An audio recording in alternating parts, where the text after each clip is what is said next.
ebhedayo amaphoyisa because uma ngabe siwabizile amaphoyisa noma siwacelile akasitshele ukuthi ene kunemigudu ekumele badlule kuyona ukuze bakwazi ukuthi ene basilekelele bona beza la kune crime khona. So because ngikhumbula ukuthi ngelinye ilanga sasine march phezulu sa apprehenda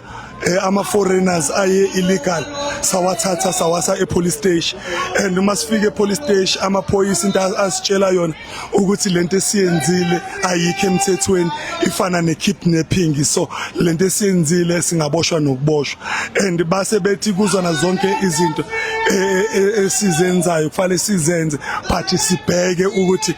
umthetho asiweqini. So ilogo basically okwenza ukuthi siqhubekele ngendlela esiqhubeka ngayo ngoba noma sibanxenxe ukuthi mababe khona babo into abasitshela yona ukuthi ene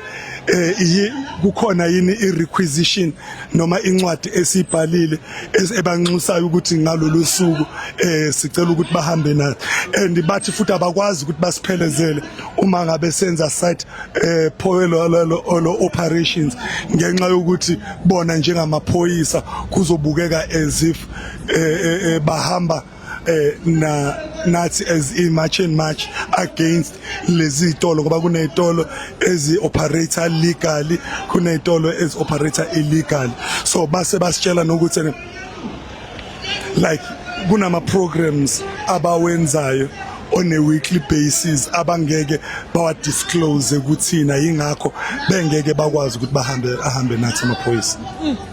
Eke mbukelwa ibhekizizwe uyamuzwa kubhuti ezibikela ukuthi ke amaphoyisa iwona abanikezile imvumo ukuthi bayenze ngendlela benza ngakodwa bangaweqi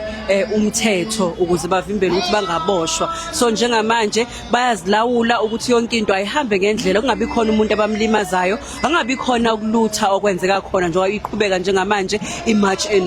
iqhubeka nokuthi ivalise abantu bokufika izitolo.